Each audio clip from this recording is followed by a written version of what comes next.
Enye iPitbull iphinde yasuba umphefumlo ngendlela ehlasimlisa umzimba kweli ilixa ingumphefumlo wemveku enonyaka eMonti eMpuma Koloni. Kukholelwa ukuba lenja yeyasebumelwaneni eCambridge. Isithethi sezempilo eMpuma Koloni sixelele eliziko ukuba lemveku ibalekiselwe esibhedlele emva kokuhlaselwa kodwa zawa phantsi inzame zogqirha ukuyinceda yasweleka. Kungoku nje isiqhagamshelana nentatheli yethu u-Abongile yankiso landelela elinqaku. Abongile, ingaba zithini inkcukacha ngesi siganeko umntwana uhlaselwe phantsi kweyiphi imeko?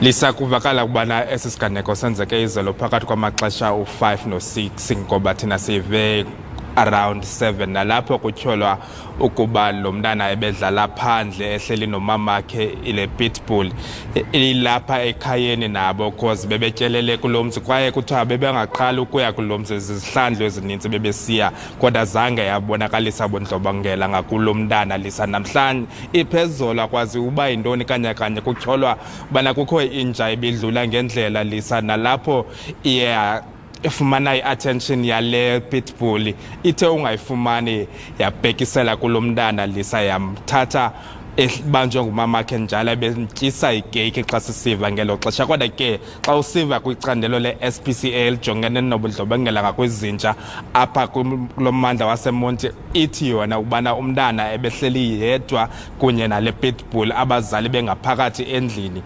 Ke ngokulisa yiloo nto sijongene nayo kuxhomekeka ubana umamele bani kuze uve inyani kodwa ke apha ecambi kwam ndinayo ophuma kwiziko isizokhuphelwa foundation nongafuni ubana ipitbull ibe yinto egcinwa emakhayeni. Mnumzana Ukhuphelo, uziva njani ngesi siganeko sakutshanje? Sijamelene nentlekele yokufa kwabantwana bebulawa yinja ezibonakalisayo nje ukuba lirhamncwa engafanelekanga uba kulityaziswe ligcinwe liphakathi kwabantu.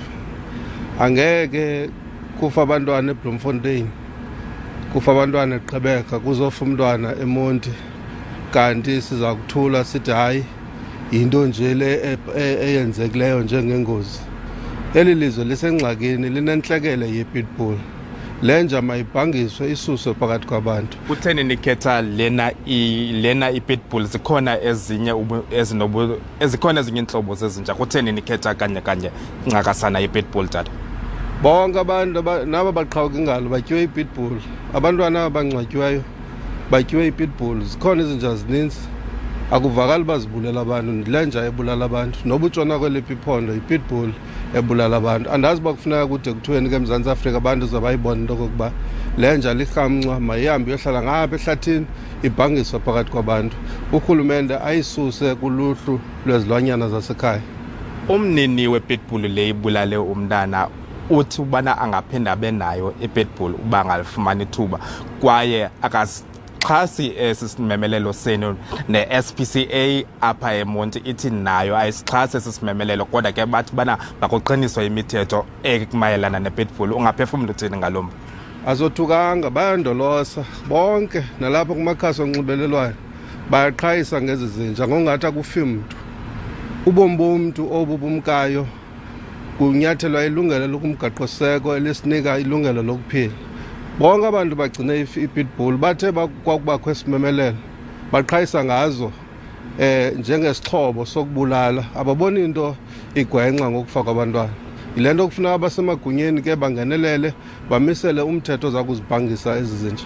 Sithetha ngabasemagunyeni, ingaba bahamba ngenyawo lolovane ngaloma? Ipetition yethu inabantu abayi-126,000 ngoku abayityikityileyo, 600,000 abantu abangenileyo kuyo.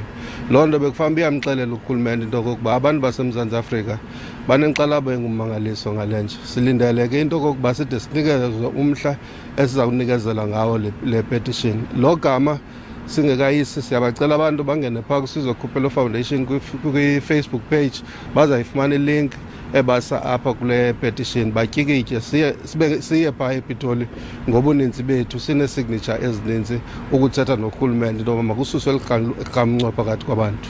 Ndiyabulela kakhulu ngexesha lakho dada. Lisa lo ngosizwe Kukholelwa nophuma kwisizwe Kukholelwa Foundation. Xa xeshikweni sithetha ne-SPCA apha eMonti Lisa ithi bana uyawukhula umthamo wabantu abazisa izinja zabo naziphi na intlobo kumaziko abo ngoba ke boyikisela ubana nabo izinja zabo zingaba nobudlobongela ngakuluntu nto leyo iphela ixabanisa abantu ekuhlaleni. Lisa masizithathe ezindambo sizibuyisele kuni apho eRhawutini. Sibambe ngazibini kwintatheli yethu Abongile yantyise sinika ingxelo eseMonti.